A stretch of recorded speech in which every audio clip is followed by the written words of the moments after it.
Estás escuchando El Dollop, parte de All Things Comedy Network. Este es un podcast bilingüe de historia americana en el que cada semana yo, Eduardo Espinosa, le contaré un suceso histórico americano a mi amigo José Antonio Badía, que no tiene ni idea de qué va a tratar el tema. Creo que es el más bonito que hemos tenido en casi 20 episodios. Me parece bien. Ahí la llevamos. Ajá, creo que hay que dejarlo pregrabado y usarlo ya a partir de ahorita. Sí, excelente. Ya te decía, en el episodio con el pelo diferente, güey, ya con canas. Sí, en 40 años vamos a seguir usando ese. Ajá, y hablando así como viejitos, pero el intro se escucha todavía de cuando éramos unos... Nuestra juventud, cuando estaba cambiando la voz. ¿Juventud? ¿30 y tantos? Ya 40 casi. Ok. Yo. El agua con radio funcionó bien hasta que se le cayó la mandíbula. ¿En qué ojo me pongo el parche? Malditos salvajes incultos. Pagaba 25 centavos a los niños de la localidad por cada perro o gato que le llevaran. No, espérate, ¿qué? El parque se hizo consciente. El parque probó la sangre, güey. Ahorita de que se va tan... Lo bueno es que nada más te trabas cuando lees, ¿verdad? Sí, sí, sí. 1769. Francia. Esto empieza en Francia y luego termina en todos lados. Esto suena que va a estar chido. Estos son los años chidos y en Francia. Eran los años donde no había baños y todo eso. Estaba chido. ¿Dijiste 1900 o 1800? Dije 1769. Nomás oí los últimos dos dígitos y dije, Nada más escuchaste 69 y te emocionaste. Píldora anticonceptiva, minifaldas, la era de los hippies y el rock and roll. No. Nicolas Joseph Cugnot construyó un triciclo enorme y pesado impulsado por vapor. Se creía que podía hacer recorridos de 20 minutos a unas 2.25 millas por hora, que son como 4 kilómetros por hora. Y es el abuelo de Johnny Knoxville. Casi, güey. Y podía cargar hasta 4 personas. Wow. Lo podías usar 20 minutos, luego lo tenías que dejar de usar otros 20 minutos como que para que se enfriara y luego lo podías volver a usar otros 20 y así. Algunos lo consideran el primer automóvil verdadero. Otros se pusieron a construir sus versiones del automóvil. Para 1800 ya había autobuses de vapor en París. En 1805 el inventor estadounidense Oliver Evans fue el primero en operar un auto motorizado en la carretera en los Estados Unidos. Había construido el motor de vapor de alta presión en 1801. Pero no podía convencer a las autoridades de que lo dejaran usarlo en el Pennsylvania Turnpike porque podía asustar a los caballos. Pues sí. Sí, los caballos y la tecnología no se llevan bien. Nunca se han llevado bien. Entonces utilizó el motor para hacer otras cosas como sembrar granos, conducir aserraderos y máquinas de dragado.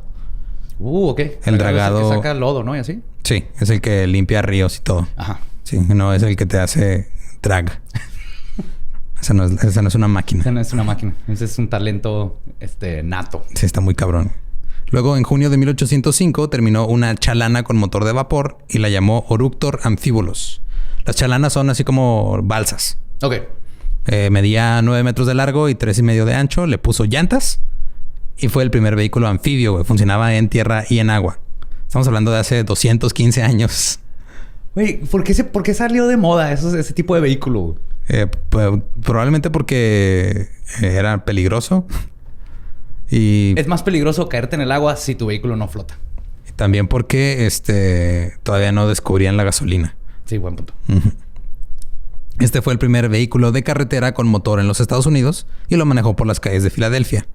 Otros también estaban creando sus propios vehículos de vapor. En 1863, Scientific American escribió acerca de las pruebas de un vehículo que pesaba 294 kilos y podía ir a 20 millas por hora. Frank Curtis de Massachusetts construyó un carruaje de vapor personal para un hombre en Boston. Sí, los mandaban a hacer, güey. Si yo quiero un carruaje de vapor, lo mandó a hacer. Le costó $1,000 al hombre que lo hizo, pero no pagó a tiempo. Y esa es la historia del primer embargo de un auto en la historia. Sí. Ay. Los carros de vapor ligeros empezaron a construirse mucho en los 90s, de 1890. Sí. Los hermanos Stanley diseñaron y vendieron el primer auto de vapor ligero. Lo llamaron Locomobile. Porque era loco, señor. No, porque era una locomotora. Yo creo que está loco si se sube a este automóvil, señor. Le va a tirar el útero a su esposa. También. Eso también era parte de... Fue el primer éxito comercial de un automóvil hecho en los Estados Unidos. Se construyeron alrededor de 1,000 unidades en el año de 1900, pero los locomobiles demostraron ser muy poco confiables. Eran difíciles de operar y les daba por incendiarse. Pequeño detalle. Pequeño detalle, de vez en cuando ibas tú manejando bien a gusto y se prendía en fuego. Mire, compa, este carro es 4x4, anfibio, puede llevar al mar. Está bien chingoso. Viene en rojo, en azul, trae GPS. No, es que a veces explota. Ah, pero trae GPS, entonces todo chido, ¿no? Sí, señor. O sea, 60% de probabilidad de que explote. Mínimo si explota ya sé dónde estoy. Si huele a humo, tire fuga. Los autos de vapor tenían que calentarse por media hora antes de que pudieran manejarse. También necesitaban queroseno y gasolina para encender el piloto. Era todo un proceso. Era un proceso muy cabrón. Yo me hubiera, para empezar, si tuviera un auto de vapor, cuando fuera a pedir queroseno, me cagaría de risa. Y luego ya voy y se lo pongo al carro. Bueno, no me puedo reír tanto porque yo tenía un carro que le tenía que poner una piedra en el acelerador y luego irme al carburador y luego moverle ahí a mano y luego agarraba. Entonces empezaba a acelerar. Entonces tenía que correr y quitarle la piedra del acelerador para echarlo a andar. Entonces no ha cambiado mucho la tecnología. No, la neta no. Pero el motor de vapor no era el único diseño. También había eléctricos y de gas.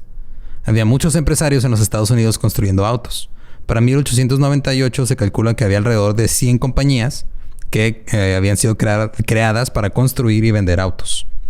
A principios del siglo XX, el 40% de los autos en América tenían motores de vapor, el 38% eran eléctricos y el 22% restante usaban gasolina. ¿Eléctricos? Eléctricos. ¿What? Sí, tú mamando a Tesla y este pedo es viejísimo, güey. ¿Y cómo lo perdimos? Ahorita llegó a eso. Sí. Exactamente. Los eléctricos eran los favoritos porque los de gasolina eran poco confiables, eran ruidosos y vibraban mucho. El de vapor necesitaba mucha agua y fuego y el eléctrico era fácil de echar a andar, era silencioso y no necesitaba tanto mantenimiento. El primer auto con batería eléctrica fue construido por William Morrison en Iowa y podía llegar a velocidades de 14 millas por hora. No seas mamón. El problema con el auto eléctrico era la falta de infraestructura para cargarlo. No muchas casas tenían electricidad antes de 1910. Solo el 3%. Incrementó al 35% entre 1910 y 1920. Había 20 compañías que vendían autos eléctricos y había 33,842 registrados en los Estados Unidos. Tenían otros problemas que eran que el rango era muy corto, la velocidad era baja y tardaban mucho en cargarse. Porque la tecnología no estaba todavía tan desarrollada. Básicamente el problema que teníamos con los carros eléctricos hasta 15 años. Sí. ¿No? Además, había un tipo sobrevalorado de apellido Edison que estaba presionando para tener más autos eléctricos. Unió fuerzas con un tipo llamado Henry Ford para construir un vehículo eléctrico barato y producido en masa. Y lo atropellaron un elefante con los carros de la competencia, ¿verdad? Casi, güey. No llegaron a eso porque, spoiler alert, las baterías que fabricaba Edison no servían ni pan ni madre, güey. Y no podían echar a andar los carros. Luego Texas descubrió el petróleo. Un chingo de petróleo. Y la gasolina se volvió más barata que la electricidad. Y Ford aún estaba pensando en el auto eléctrico, pero las baterías de Edison no servían, güey. Ni siquiera pueden echar a veces a andar el carro. Entonces, Ford, en vez de buscar otro proveedor, mejor dijo, ya no voy a hacer carros eléctricos. Mejor me voy a gasolina. Ajá. Así que Edison arruinó eso también. Gracias, Edison. Y luego llegaron las damas. Por no sé qué maldita razón, el auto eléctrico estaba siendo comercializado hacia mujeres. Era un auto limpio que podían pasear por la ciudad y no tenía las complicaciones de un auto real que tenía palancas y pedales y otras cosas que confunden al pobre cerebro femenino. Así que los autos eléctricos se asociaron con la feminidad y los de gasolina con la masculinidad. ¡Wow! Sí. Había pocos autos cuando llegó el 1900 y era algo nuevo para las calles que estaban ocupadas por caballos y personas desde siempre. El auto inmediatamente causó problemas. En 1903, William Phelps Eno, un tipo rico, imprimió 100,000 copias de sus reglas para manejar con la condición de que la ciudad de Nueva York adoptara y distribuyera su guía. Este fue el primer código de tránsito en los Estados Unidos. Lo inventó un güey. Un civil. Ajá. Para poder manejar un güey rico, sí. Básicamente era más que como código de tráfico, eran como reglas así de etiquette, o sea, buenas costumbres para manejar. Deja pasar a las personas y no tengas el bajo a todo volumen tocando rancheritas a las 4 de la mañana en tu troca. Exacto. Ese tipo de cosas. Simples modales. Al principio, los policías no querían lidiar con esto. Así como ahorita no quieren lidiar con su racismo sistémico y la brutalidad policíaca y todo eso. Pero Ellos no eran tránsitos, no eran policías de tráfico. Ellos no querían meterse en ese pedo. Los taxistas y los camioneros no creían que los policías tenían el derecho de decirles qué hacer con respecto a conducir. Frecuentemente terminaban golpeando a un taxista para hacerlo moverse, como es tradición. Así que al principio los policías se resistieron, pero las reglas de Eno se convirtieron en las reglas de la carretera. Y Eno siempre estaba evolucionándolas. Se le ocurrieron cosas como pintar marcas para guiar a los conductores. O sea, inventó los carriles, güey. Sí. Que no existían. Bien pendejo, pero no existían. Exacto. En algún punto, Eno fue invitado a lidiar con la glorieta de Columbus Circle porque había muchísimos accidentes automovilísticos. Y se le ocurrió de que todo el tráfico en el círculo se fuera en una sola dirección. Espérate. ¿Quiere decir que a alguien no se le había ocurrido y cada quien giraba para donde quisiera? Exacto. O sea, estaban en la glorieta, iban en ambas direcciones, chocaban de frente a carros. A veces las reglas son buenas. Pero eso de la glorieta vino un poco después del punto donde vamos ahorita en la historia. Por el momento, los autos apenas estaban llegando al consciente colectivo. Y estas máquinas nuevas eran un problema. A la vuelta del siglo, las calles estaban compartidas por carruajes jalados por caballos, bicicletas y carretillas. Carretas de un solo caballo entregaban hielo, leche y bienes de todo tipo. Y luego estaban los peatones. Hasta este momento, los peatones reinaban en las calles.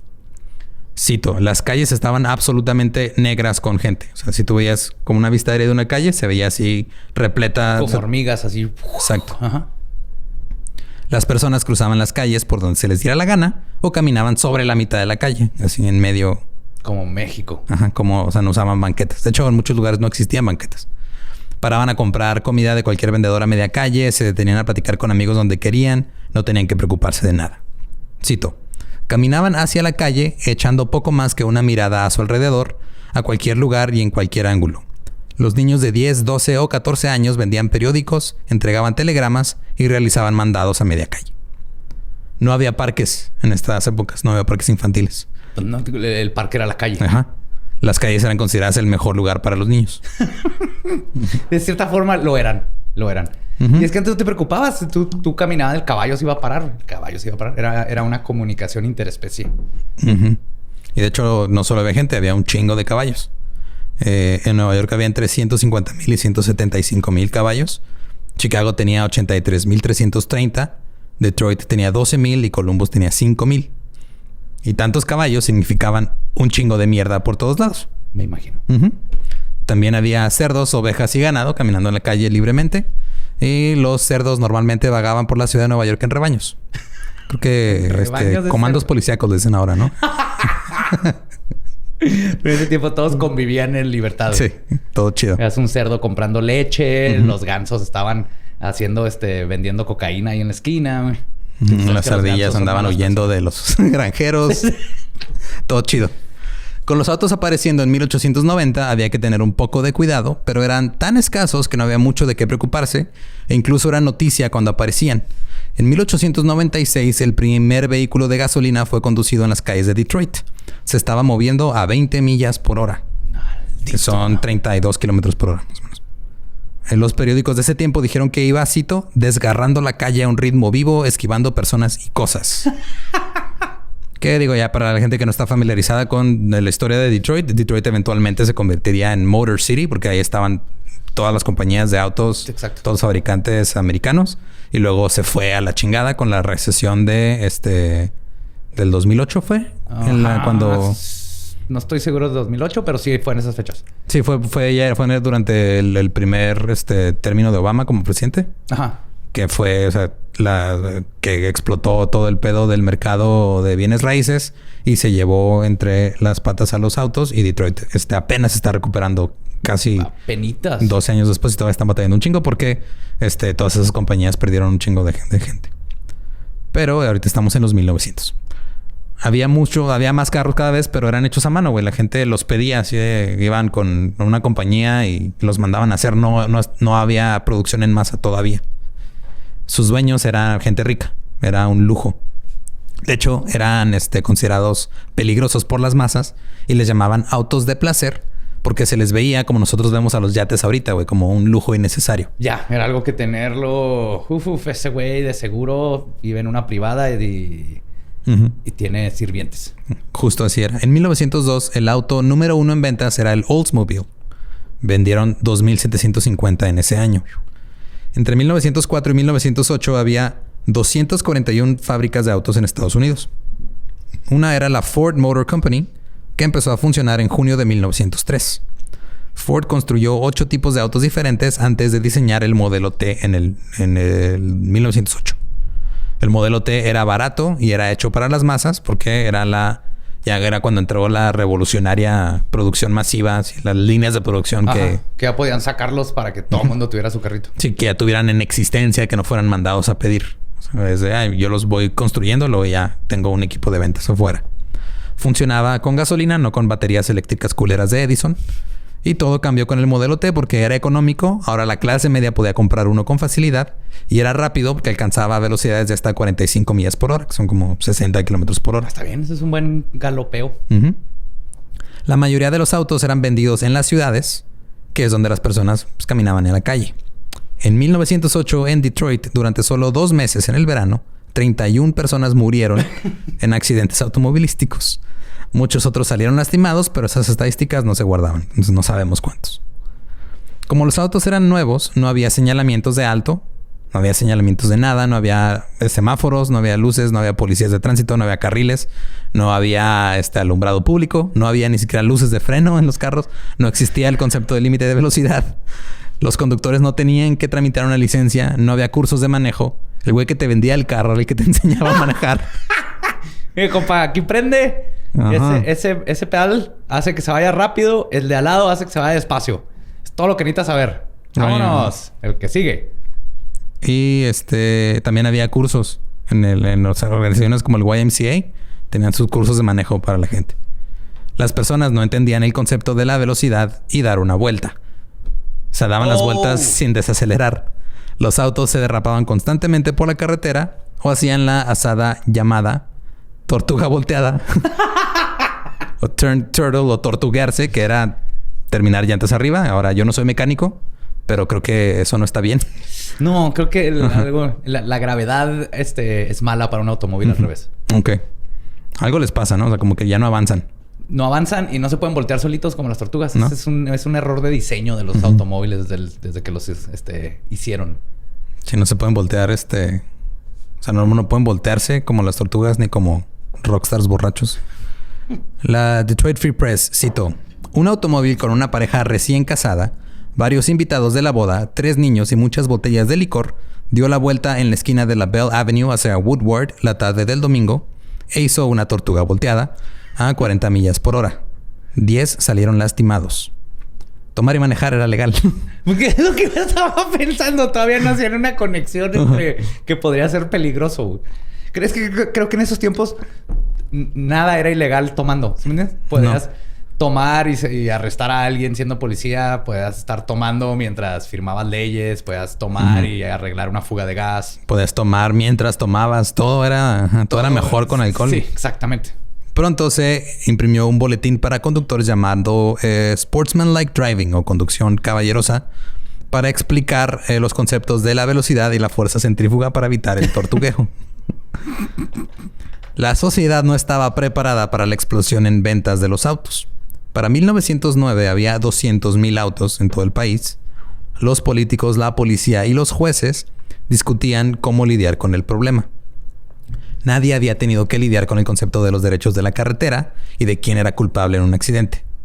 ¿Era culpa del peatón, que se tuvo que haber quitado del camino para evitar ser golpeado, o era culpa del conductor? Las cosas se voltearon rápidamente contra los autos.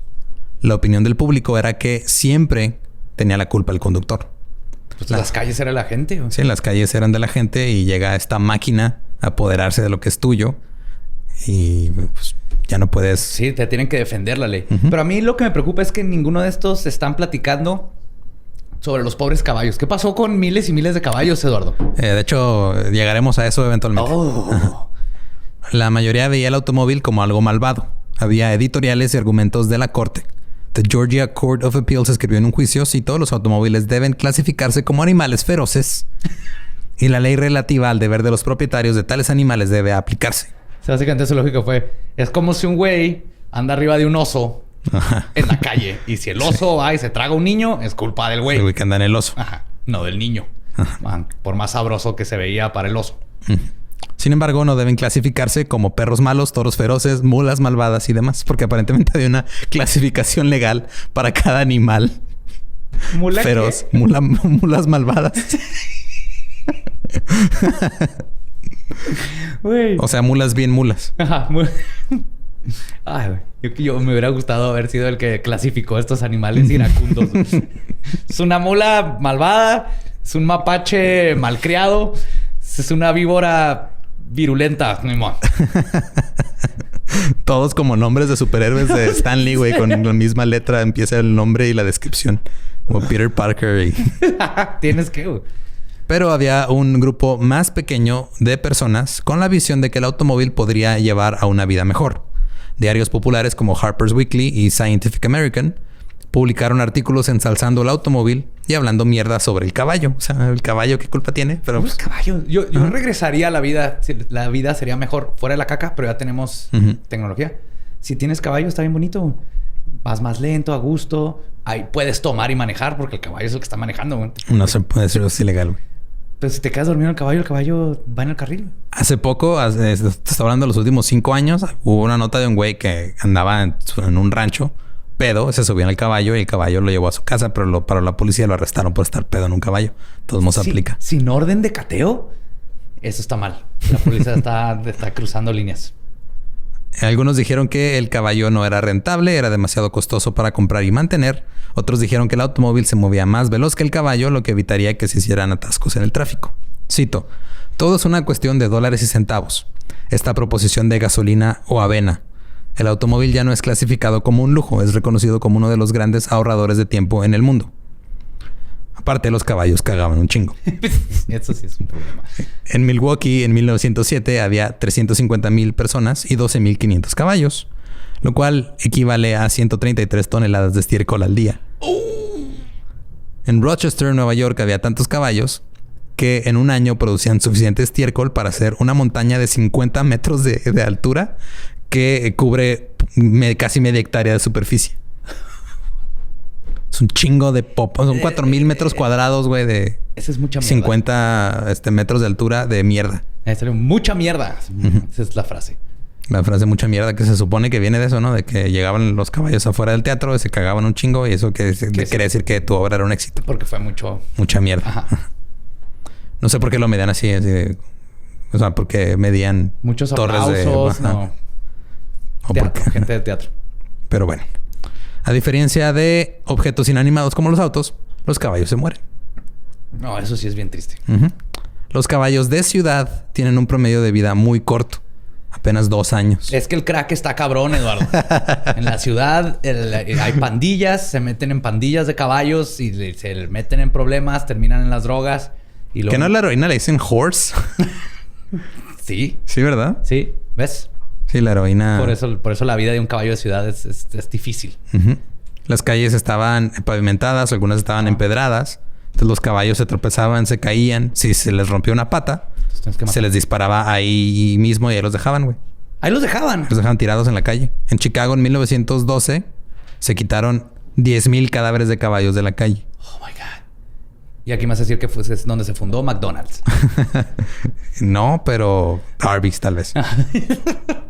Otros hicieron el argumento desquiciado de que tener caballos muertos y mierda por todos lados era un problema de salud. Y los carros podrían aliviar eso. A los caballos se les echó la culpa por el cólera, la tifoidea, fiebre, la disentería, diarrea infantil y de todo esto debido a las moscas que atraían. Una compañía de seguros hizo un estudio en 1890 y concluyó que las personas viviendo y trabajando cerca o en establos tenían mayores tasas de enfermedades infecciosas. Que eso es, pues eso sí, es cierto. Estás con popó y moscas y cosas. Sí, de hecho, la mosca era llamada la reina del montón de estiércol. Y estamos hablando antes del jabón. Sí, cuando... Y lavarte las manos, higiene básica. Sí, todo eso no existía. Entonces, para deshacerte de las moscas, tenías que deshacerte de los caballos. Claro. Ambos lados del argumento pelearon en las noticias y en la corte. Mientras tanto, el número de peatones y niños que eran atropellados subía y subía. Esto era un nuevo tipo de muerte masiva que interrumpe el estilo básico de vida para muchos. La mayoría de los que morían vivían en la ciudad. Las personas rara vez culpaban a los peatones, quienes se cruzaban la calle como si nada, sin voltear a ningún lado. Las personas solo echaban la culpa a la nueva parte de esta ecuación, el automóvil. Es algo, o sea, ambas partes tienen que hacer lo suyo. Es lo que nos vamos a dar cuenta conforme avanza el episodio, güey. O sea, es un pedo de... Sí, tampoco no. Si ya sabes que andan esas chingaderas. Porque llegaron a pelear así de... Yo tengo derecho de caminar donde quiera. O sea, estaban pidiendo yo tengo derecho de que me mate un carro. Así como hace poco se iban a protestar. Yo tengo derecho que me mate el COVID. No me hagan quedarme en casa. Ándale. Sí, a los gringos les mama pelear por su derecho a morir. Sí, por su derecho a valer verga. El exceso de velocidad era visto como la razón de la mayoría de los accidentes. En Detroit no había ningún tipo de regulaciones a los autos hasta 1909. Y Detroit no era como Nueva York, donde los ricos tenían autos. En Detroit era la clase media quien los compraba. La ciudad puso un límite de velocidad para que siguieran el ritmo de los carruajes de caballos. El límite era de 5 millas por hora. ¿5? 8 kilómetros por hora. Lo único eso es yo corriendo al baño porque estoy cagando. Ajá. Más o menos, de velocidad. Y no me consta, pero asumo que no cagas tanto como un caballo. No. Era simple, solo tenías que hacer que las calles fueran tan lentas como eran cuando las personas no estaban siendo atropelladas. O sea, el problema era, vamos a hacer que el carro viaje a la misma velocidad que una persona para que no haya pedo. Esto fue fácil de imponer, ya que en 1910 el auto no era esencial y todos pensaban que obligarlos a ir más lento funcionaría. El auto aún se veía como una herramienta innecesaria y como un lujo. Pero desafortunadamente los carruajes eran tan lentos que los pocos autos que sí había en la carretera se apagaban porque no podían ir tan quedito porque se les apagaba el motor. Era de clutch, ¿no? En esos tiempos mantener el clutch. Y la velocidad se convirtió en un problema. O sea, tenían que ir a más de 5 millas por hora. Haber sido un desmadre de tráfico. ¡Quítate, pendejo! ¡Tú a la verga! Buenas peleas de tráfico. De hecho... Sí, o sea, todo el pedo con los caballos era eso. O sea, que pues tú tenías a tu caballo, pero también lo veías. Pues, no los trataban tan chido. Eran bestias de carga. Sí, ya no era esta relación hombre-animal como en el viejo donde era tu mejor amigo. Sí, entonces la neta les valía madre. O sea, nomás era... Tengo este caballo para que me lleve para allá. No es... tengo este caballo y es mi amigo. Mejor amigo. Vamos a tener aventuras. No era así. Entonces el tráfico cada vez era más grueso, más difícil. Y en los lugares en los que se aplicaron las leyes de tráfico, si la ley era quebrantada, el castigo era muy severo para los conductores. Multas muy altas, cargos de homicidio involuntario o asesinato si un peatón moría atropellado. Ay, güey. En una sola tarde en Detroit, la policía arrestó a 450 personas acusadas de exceso de velocidad y las llevó ante un juez. Al mismo tiempo, si alguien... ¿Cómo medían el exceso? ¿Se chupaban el dedo cuando pasaba el carro? Sí, con el aire, así nomás era... Yo creo porque no había manera de... No, era como a ojo de buen cubero, así. Como ahorita. De hecho, yo estoy seguro que tuvo que haber mínimo un caso de alguien que se resbaló en su carro con caca de caballo y tortugueó, güey. Es muy probable, güey. Es muy probable. Pasó y fue graciosísimo. Al mismo tiempo, si alguien era atropellado por un automóvil y quedaba lisiado de por vida, el máximo cargo que se le podía imponer al conductor era conducir de manera imprudente y una sentencia de 15 días. Entonces, si matabas a alguien, sí era un pedote, pero si quedaba lisiado de por vida, no había tanto pedo. Al revés de ahorita. Ajá. Es como cuando fuimos una vez a Casas Grandes, que creo que lo contó Borre en Leyendas. ¿Cuánto? Que salía bien barato atropellar a una persona. Salía más barato que el exceso de velocidad. Ajá. El pasarte un alto. En Nueva York, para mantener a los adultos mayores a salvo, se creó el Broadway Squad, que era el escuadrón Broadway, que no eran actores que bailaban, no eran flash mobs. Eran 12 oficiales que se dedicaban a ayudar a las personas mayores a cruzar la calle para que no los mataran los autos. ¡Qué padre! Véngase, abuelita. Agárrame el brazo. Vamos a... No, gracias. Ya comí, abuelita. No. Ok, ahí voy a comer su pastel. Luego se creó... De hecho, yo creo por eso eran 12, güey. Porque pues, se llevaban... En cada momento había 4 que estaban comiendo o tomándose una taza de té con alguna abuelita que acaban de adoptar. Tú ayudas a una viejita y vas a terminar comiendo. Siempre. Es la ley de la vida. Es lo mejor que existe en el mundo. Luego se creó el Traffic Squad. Se turnaban en grupos de 4, cubriendo la intersección más transitada donde ocurrían muchos accidentes. Los policías de Detroit crearon señales con las manos para lidiar con los autos. Cito, la mano levantada es la señal de alto, la mano que se balancea sobre el cuerpo es la señal de avanzar. Okay. Los peatones se detenían para ver a los policías hacer estas señas. Pero nadie tenía... O sea, nadie de los que iban manejando tenía puta idea de qué significaban las señas. Entonces empezaron a hacer las señas, pero no le dijeron a los que iban manejando. Johnson. Sí. No están jalando las señas. ¿Por qué no? No sé, Johnson. Oye, ¿le avisaste a los conductores qué significa la mano levantada? Ah, no. Ese era el otro Johnson. Yo no soy ese Johnson. Tenemos un problema, Johnson. Muy grande. Sí, los conductores que notaron las señales de los oficiales no parecían entender lo que querían. Nomás sacan la mano y dan un high five, ¿no? Casi, güey.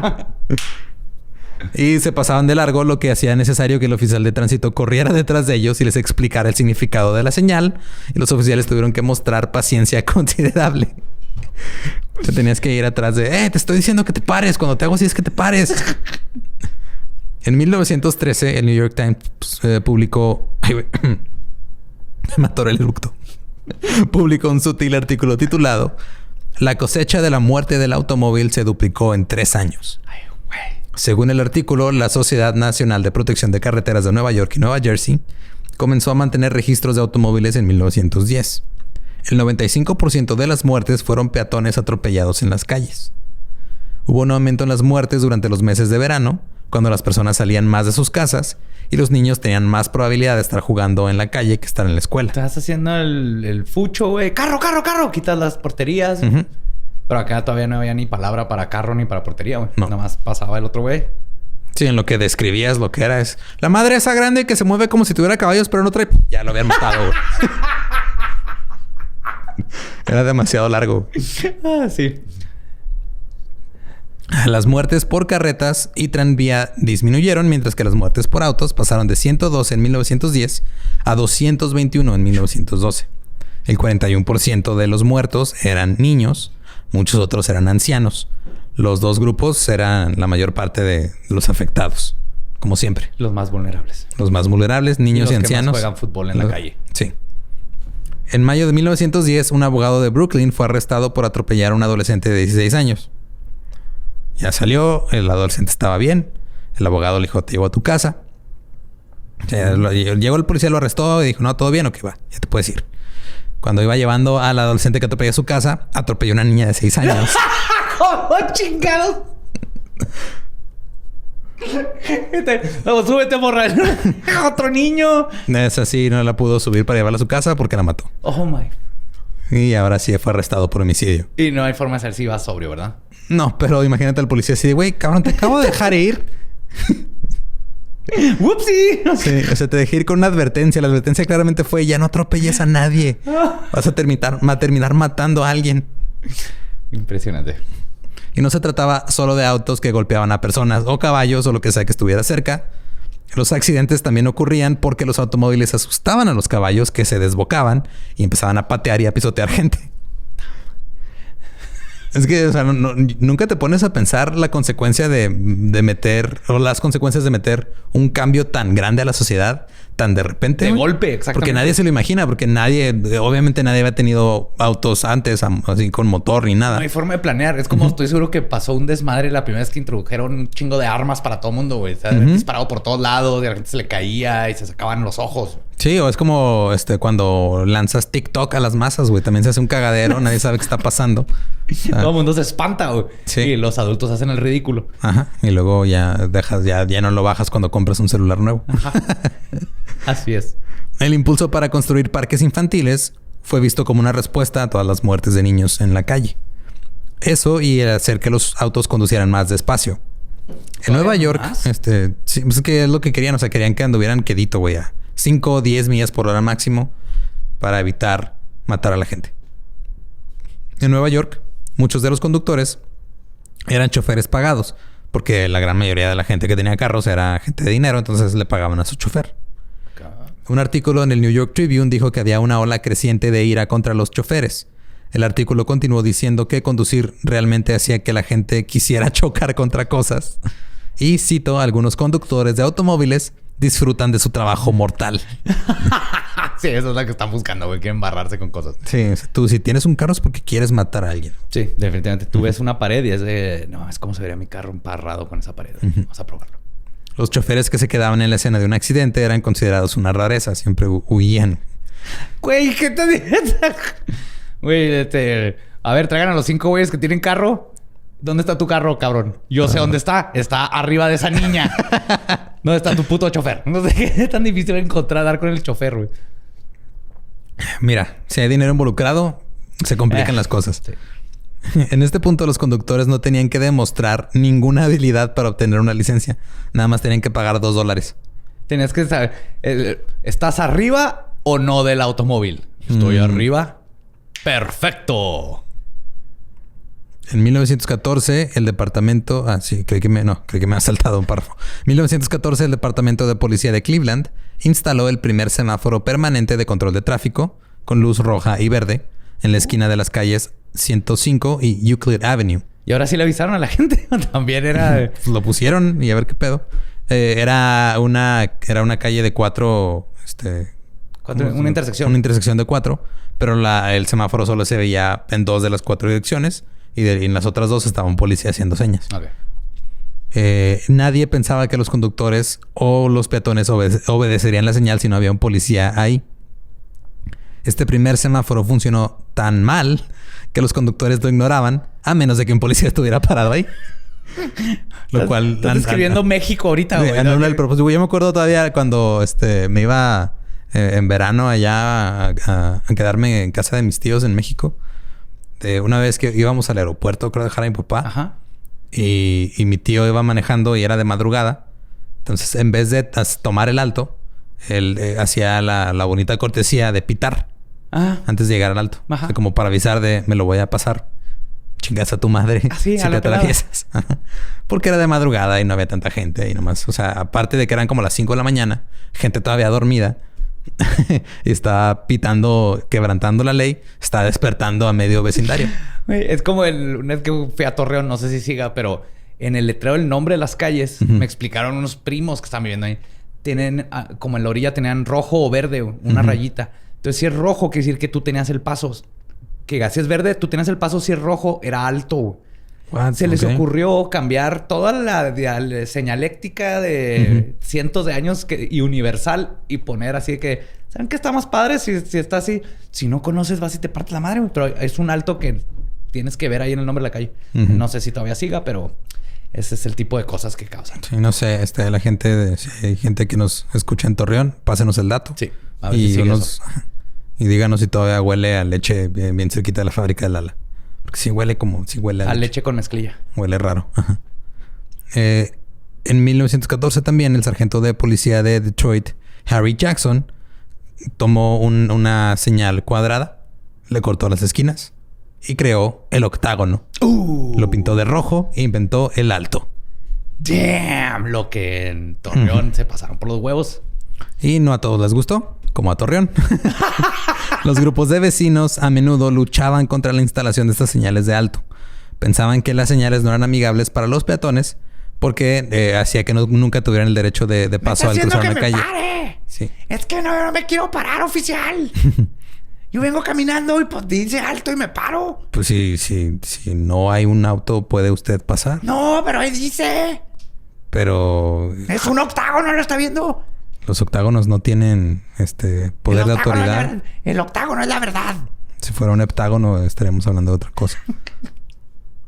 Los hexágonos son los que... Sí. Según mucha gente, los hexágonos son los que controlan el dinero del mundo. Ajá. Ese es el conclot. Un estudio concluyó que el 98% de los conductores obedecían el semáforo ya cuando los introdujeron, pero solo el 41% obedece el alto. Entonces, si no tiene foquito, no le hacen caso. Siendo Estados Unidos, un tribunal de Illinois dictaminó brevemente que las señales de alto eran ilegales porque violaban los derechos de las personas que cruzan las calles. ¡A huevo, chinga madre! Yo puedo traer mi rifle y tú no puedes decir cuándo me paro y para arriba de qué paso, güey. Hay 3 personas son calle. Exacto. Este es un país libre. Yo puedo traer pistola y usar a gente como carretera. Sí, y eres libre de irte a morir en USA, la intersección. ¡Woo! Que eso fue lo que pasó. Mucha gente se iba a morir en las intersecciones. Y lo que pasó también es de que las personas pues no son fans de que se mueran niños en la calle. Entonces, además de evitar que empezaran a jugar en la calle, comenzaron a enseñarle a los niños las reglas del camino en las escuelas. De ahí fue cuando inventaron este juego de que es muy común en las escuelas gringas, sobre todo. El red light, green light. Ah, sí. O sea, luz verde, luz roja. Ah, fue para enseñar a los niños. Sí, fue para enseñarle a los niños que así cuando está funcionaba. verde, crucen. Ajá. Para 1916, una cuarta parte de toda la fuerza policial de Detroit, alrededor de 250 policías, estaban siendo utilizados para manejar el tráfico. Nueva York se convirtió en la primera ciudad en crear un tribunal de tránsito y Detroit en la segunda. Otras ciudades pronto lo siguieron. El mismo día que Detroit anunció que estaban creando un tribunal de tránsito, murió atropellada la 17ª persona en los primeros 24 días de mayo. En 1920 fue esto. Y de esas 17, 8 eran niños. ¿Qué es esto? El gobierno de Calderón, güey. Oye. Muertes por todos lados. Mira, ya politizamos mucho hace unos episodios. Sí, cierto. Sí, ya después de hablar de Trump y de No, gente necesitamos. en contra de la educación, dije voy a tomar un tema más ligero de cómo se mueren niños atropellados cada 3 días. Algo ligero para sobrellevar aquí el rato. No pasó mucho tiempo antes de que la policía de Detroit admitiera que no podía lidiar con la situación del automóvil. No podían sacar a más hombres de su ritmo habitual para lidiar con el tráfico y no había suficientes tránsitos para lidiar con todos los autos. Y la ciudad estaba perdiendo ante conductores locos. Los periódicos enfocaban su atención en el número de muertes. En 1917, el oficial de policía de Detroit, William Potts, agregó una luz amarilla de precaución en las intersecciones para ayudar a que los peatones tuvieran tiempo de cruzar y que los autos pasaran completamente en lo que cambiaba de luz entre una zona ahí de buffer, un buffer. Que creo, no estoy seguro si este dato es completamente cierto, pero creo que México es el único o de la gran minoría de países donde el verde parpadea. Sí, de hecho, o sea, en Estados Unidos no parpadea. No, nada más el amarillo dura más tiempo. El verde se va amarillo y de hecho si vas cruzando, sigues con tu velocidad y pasas en amarillo, no es ilegal. Ajá. Aquí ya en amarillo ya te multan. Aquí en amarillo ya valiste verga, sí. Perdón. Ámbar. Ajá. Pero yo estudié arte y es amarillo, güey. No le digas a nadie. ¿En serio? Sí. ¿Hemos vivido una mentira? No, ¿El gobierno nos ha mentido todo este tiempo? Tengo la habilidad de saber qué color es cualquier color nomás con verlo. Y yo he visto ese y es amarillo, güey. Yo todavía batallo. El otro día alguien subió una imagen de como barras de colores y luego te decía... ¿Así cuántas puedes ver? Sí. Creo que podía identificar 32, pero muy a huevo. Ya estás viejito. Ajá. Potts también construyó la luz de semáforo que daba a las 4 direcciones de la intersección. Este güey era el dios del semáforo en 1920. En 1918, Chicago y Nueva York adoptaron las luces y se extendieron rápidamente por las ciudades estadounidenses. Esto pasaba mucho, güey. Casi siempre las ciudades más grandes... Y pasa todavía en muchos lugares del mundo. Las ciudades más grandes adoptan algo y luego se va esparciendo. Mientras tanto, en estos tiempos, aquí en Chihuahua, se compraron los 2 primeros automóviles, que creo que era el gobernador y el alcalde de Chihuahua, algo así, y chocaron, güey. Eran los únicos 2 carros en el estado y chocaron. Vi la nota en el periódico, güey. No mames. Los únicos 2 carros. Es como... hay una escena de Bob's Burgers cuando le están enseñando a manejar a Tina. Está en el estacionamiento completamente solo y solo hay un poste. Y ya sabes qué va a pasar, güey. Pero pasa y te quedas chingado, neta, güey. Sucede. Los autos seguían creando caos. El estacionamiento y las calles bloqueadas eran un problema. La mayoría de los edificios comerciales de varios pisos no tenían estacionamiento. Entonces tú nada más llegabas y no había leyes, no había modales, no había etiqueta para estacionar tu carro. Tú nomás te parabas ahí, no lo dejabas afuera. Arriba de 3 peatones para que te cuiden el carro, güey. Sí. Ahí se los dejo arriba, compas, me lo cuidan. Agárrense de las llantas por si se lo quieren robar. Ustedes no se suelten. Ahí le checan el aceite, porfa, de una vez. Nomás no lo manchen. Y la llanta, Si está baja, pues la traes en la cara. Entonces dime sóplale. Si de una vez. Ya está ahí cerca. El pivote, nomás sóplale, güey. Seas huevón. Y de hecho, la gente, o sea, nomás llegaba, dejaba su carro fuera como pudiera, se metían en los edificios y les valía madre. Los vecindarios residenciales no tenían espacio tampoco para estacionar sus autos, así que los autos tapaban las calles. Los conductores desconsiderados fueron apodados Flivverboobs. No sé de dónde viene, pero eras un Flivverboob si eras un culero manejando. Un cafre. Eso, como cafre. Ese término lo acuñó la American Automobile Association, que todavía existe, la AAA. Ah. Y luego también existían los Joyriders, que son los güeyes que se robaban un carro, se lo daban vuelta y luego lo dejaban. Lo dejaban abandonado. También empezaron a surgir términos como roadhogs, que son los cerdos del camino, speed maniacs, que son maníacos de la velocidad, y los Sunday drivers, que son los conductores de domingo, que era como cuando te ibas a dar la vuelta en tu carrito nada más. Porque... Que ahorita todos esos términos se usan. Todavía. También empezó a aparecer el término juggernauts, que eran autos que se salían de control y atropellaban a las personas que estaban esperando un camión. ¡Qué específico! ¿Cuántas veces tuvo que pasar esto exactamente para que se convirtiera en un término? Un chingo. No. Mira, ese es un Juggernaut. No, amigo. Ese es un Donkey Boo. El Donkey Boo es cuando choca contra un poste de sandías, güey. El Juggernaut es contra un camión lleno de pasajeros, güey. Siempre y cuando el 60% de los pasajeros sean niños. Si no, es un mamadón. Es que, güey, cuando ya algo se vuelve tan común que en vez de solucionarlo le pones un apodo. Como tortuguear, güey. Tortuguear está bien chido, güey. El Detroit Free Press, 1919. Cito. Los peatones gritando fueron dispersados como pinos de boliche. Unos fueron lanzados o derribados contra los frentes de las tiendas por el Juggernaut. El pasajero, evidentemente asustado por los gritos de las personas, saltó de su asiento y salió corriendo, desapareciendo en la oscuridad. Aquí fue cuando se acuñó el término del hit and run, que es el chocar y huir, atropellar y huir. Y no había placas, asumo. No, güey. Eran términos negativos creados por los peatones para atacar a los conductores. No al revés. O sea, este pedo era... Sí, claro. Aquí el peatón era todavía el que mandaba.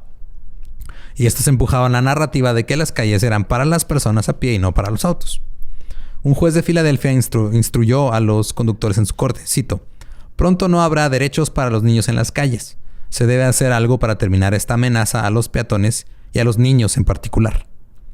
Pero cuando la policía intentaba limitar el tiempo que los niños pasaban en las calles, los padres ponían objeción. La policía de Nueva York... Pues claro, güey.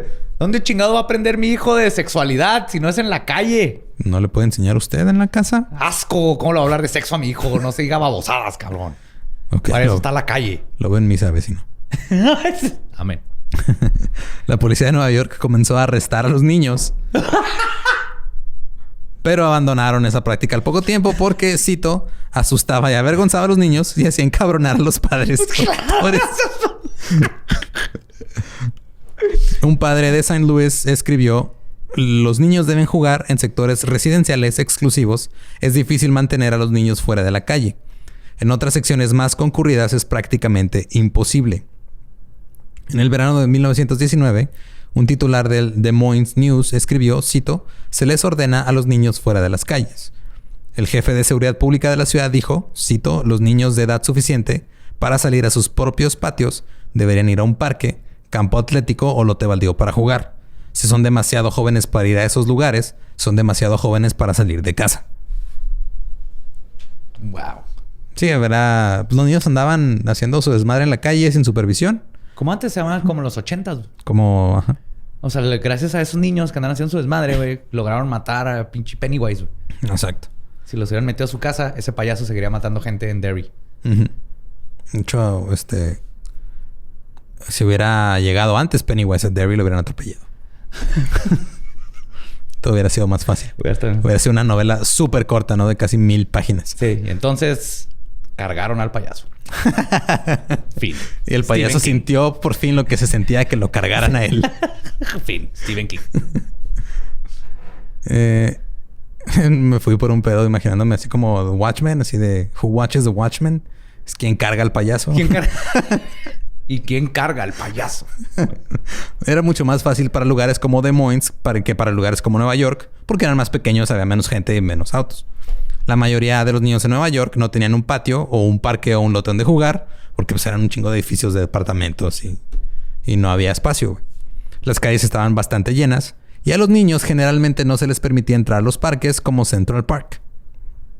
¿Cómo que no nos dejabas entrar al parque más grande de la ciudad? Porque, spoiler, clasismo. El parque estaba reservado para la clase media y alta. ¡Oh, shit! A los niños solo se les permitía entrar a cierta hora del día y en áreas específicas. Y la gran cantidad de policías del parque se aseguraban de que los niños que no estaban acompañados o algunos otros indeseables, o sea, pobres, fueran desanimados, entre comillas, de entrar al parque. Sí. Hasta meter esta macana en el culo. A ver si se para te quitan. desanimarte de volver aquí, compañero. Pórtese bien. Ok, no, sí debe haber alguno que se animó más, pero no a ir al parque precisamente. De hecho, a mí me pasó similar. Había un parque justo en la esquina del el vecindario donde vivía. Ujú. Y le pusieron pasto. Y cuando le pusieron pasto, ya no nos dejaban jugar en el pasto, güey. Eso también pasaba en el fraccionamiento en el que vivía yo de niño. Había una vecina en específico que se ponía... O sea, no le gustaba que jugáramos fútbol en el parque. Entonces mi mamá y papá le decían, entonces, ¿qué quieres? O sea, que salgan, que estén aquí en la calle y que los atropellen. Sí. Pero no, es que luego van a echar a perder el pasto. Pues para eso es el pasto, güey. Claro, güey, que era el pasto a hacer la tarea. ¿O qué chingados crees que es el pasto? Sí, así, güey. Igual nosotros era en el parque tenía como una X de concreto. Y en las esquinas estaba el pasto y ahí jugábamos fútbol. Bueno, y ya cuando pusieron pasto ya no nos dejaban jugar. Y también empezó a pasar cuando empezaron a como cerrar fraccionamientos o empezaban a ponerle reja a los parques para que no dejar entrar a los adolescentes a que hicieran sus desmadres, güey. Estás quitándole todo el propósito. O sea, los parques se inventaron para que no estuvieran los niños en la calle y fueran atropellados. El parque se inventó para que aprendieras de la sexualidad, chingada madre. Así que empezaron las campañas de Safety First o seguridad primero. Le enseñaron a los niños los peligros de jugar a la mitad de la calle. Y también había pósters y anuncios que promovían la seguridad. No sé exactamente qué decían, pero con que dijeran no juegues en la pinche calle, con eso era suficiente. En 1918, el anuncio de seguridad número 17 vio la luz con las siguientes afirmaciones. Cito, se le debe enseñar a todo niño, no debo jugar en la calle, especialmente una muy transitada por automóviles u otros vehículos. No debo tirar piedras u otros misiles a los vehículos. Es peligroso y es un hábito sin sentido. No debo usar patines o trineos en las calles. Debo quedarme en el lado derecho de la calle y cerca de la banqueta mientras ando en bicicleta. Ok, ese último tiene todo el sentido. Tal el de no aventar piedras. Los niños de los vecindarios empezaron a buscar calles que no estuvieran tan transitadas. Estas calles con poco tráfico eran llamadas calles de juego y eran oficialmente sancionadas por la ciudad en 1914. Entonces, la misma ciudad decía, güey, en esta calle sí puedes jugar, en esta no. Porque casi no hay carros. Chido. El movimiento para construir parques con juegos empezó en 1906, pero pasarían décadas antes de que estuvieran en todos lados. El 18 de mayo de 1919, el Des Moines News imprimió el encabezado, cito, 11 niños atropellados este mes. Por el mismo güey. Lo soltamos después de que atropelló a una niña y luego terminó acá en Des Moines y luego se empezó a echar a todos estos niños. Y cada vez que le decimos... Tortugueó, tortugueó un juggernaut en la parada del camión escolar. Hizo un turkey. 300 puntos. Asustó a un caballo y el caballo fue y le mordió la cabeza a un bebé. Pero ya arrestamos a Mr. Bean. No volverá a cundir el pánico en la ciudad. Y en todo el amarillismo de la época, había una foto de la 11ª víctima, el niño Jimmy Hall, de 8 años, justo abajo del encabezado. Murió de una fractura en el cráneo. Y el artículo enlistó todas las heridas de los 11 niños que fallecieron, así como sus direcciones y las direcciones de los conductores que los atropellaron. Oh, shit. Pues ya estaban... Doxing, güey. Eso es doxing. Incitando a turbas enardecidas. Repercusiones. También había un poco de humillación saludable para los conductores. En Detroit, John Harrigan, un joven adinerado de 26 años, atropelló y mató a un trabajador mientras manejaba borracho. Fue acusado de homicidio involuntario y lo encaminaron por las calles esposado durante el desfile de seguridad de 1922. Ok, tienen que regresar eso. Bien cabrón, güey. Hacer un desfile de hijos de la chingada, güey. Una vez al mes. Y ahí pasa. De este vato se anduvo robando casas. Y que le den tomates a todo el mundo, güey. Estaría chido, güey, de hecho. Los desfiles de seguridad eran parte de las semanas de seguridad. Y las semanas de seguridad eran un método para brindar atención al creciente problema de muertes causadas por autos. Estos desfiles empezaron en 1920 y se volvieron una manera para las personas de expresar su frustración ante la ola de muerte aparentemente imparable de los automóviles e incluso llorar públicamente sus pérdidas. Miles de personas iban a los desfiles, que también incluían los restos remolcados de los autos chocados. Dentro de los restos había carteles que decían cosas como «Trató de llegar a 90 millas por hora» o «Sígueme hasta el cementerio». También parecían las frases ahorita a manejar ebrio, güey. Sí. De hecho, aquí en Juárez hubo una campaña, no sé si hubo en otros lados, pero me acuerdo mucho que Creo que yo estaba en la secundaria. Había una campaña que ponían los autos chocados. Todos chocados. Arriba de un camión. Ajá. Arriba de un camión en los cruceros o en lo de los camellones. Y ponían que se había muerto el conductor por conducir ebrio. No manejes y no tomes y manejes. Algunos restos de los vehículos tienen un maniquí detrás del volante disfrazado de Satanás. Y pasajeros ensangrentados. Claro. ¡Ah! Aparte, güey. Sí. Los niños que habían quedado lisiados por un accidente de autos eran paseados en la parte de atrás de convertibles o carros abiertos, saludando a los otros niños que los estaban viendo en el desfile. Saca tu muñoncito, Joaquín. Saca tu muñoncito salúdalos con tu muñoncito. Enséñale a los niños lo que pasa por jugar en la calle. Muy bien, Joaquín. Sí, están escuchando esto en Spotify y me hice un muñoncito. O sea, un niño que quedó lastimado por culpa de un auto, lo subían a un convertible para que estuviera... Sí, no, está bien culero, güey. Washington, D.C. incluyó en uno de sus desfiles a 10,000 niños disfrazados de fantasmas.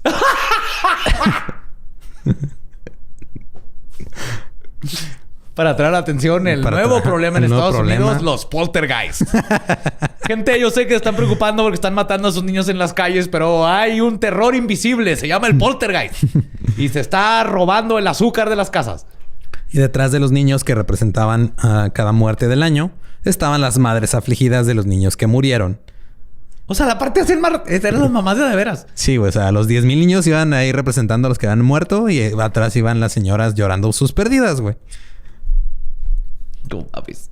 Bueno, qué fuerte ver eso. Está culero la cita. Y la mitad de los niños asesinados por autos habían muerto en la misma cuadra donde vivían. Es como ahora que dicen que, o sea, es muy, muy probable que si te mueres en un accidente sea bien cerquita de tu casa. Ajá. Las ciudades tenían concursos de pósters para la semana de seguridad.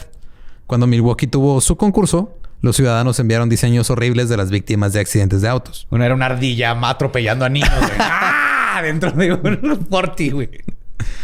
El ganador fue escogido por un periódico local. Era un dibujo de una madre desconsolada sosteniendo el cuerpo ensangrentado de su hijo. La sangre estaba en su ropa y sus piernas. Wow. Creo que vi ese dibujo en fanart en el de Leyendas Legendarias en el fan club. Eso suena a algo que haría uno. Suena también a todos los dibujos que están brindando conciencia sobre las desapariciones de gente en general. Sí. Está culero. El segundo lugar. A veces este tipo de shock, como ver, es lo que se necesita para que la gente diga, ay, güey, esto está pasando. Sí. El segundo lugar fue para uno que tenía una mujer llorando mientras su hija sostenía su mano y le preguntaba, ¿se lastimó mucho, papi?